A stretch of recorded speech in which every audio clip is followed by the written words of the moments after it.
Hello दोस्तों, नमस्कार। मैं गाने जा रही हूँ नाच गीत। आप लोग को जैसा लगेगा कमेंट लाइक जरूर करना। देवरा छोड़ देव मोर कलाई जो भलाई चाहे राम। देवरा छोड़ देव मोर कलाई जो भलाई चाहे राम।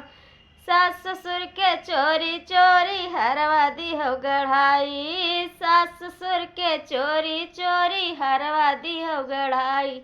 जब तू देवरा हम भौजाई जो भलाई चाहे राम। देवरा छोड़ देव मोर कलाई जो भलाई चाहे राम।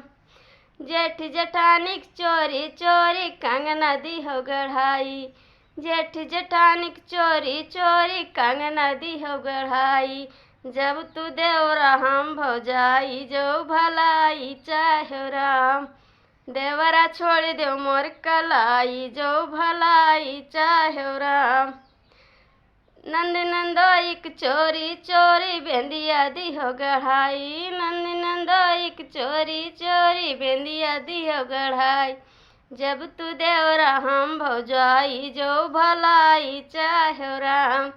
देवरा छोड़ देव मोर कलाई जो भलाई चाहे राम। देवरा छोड़ देव मोर कलाई जो भलाई चाहे राम।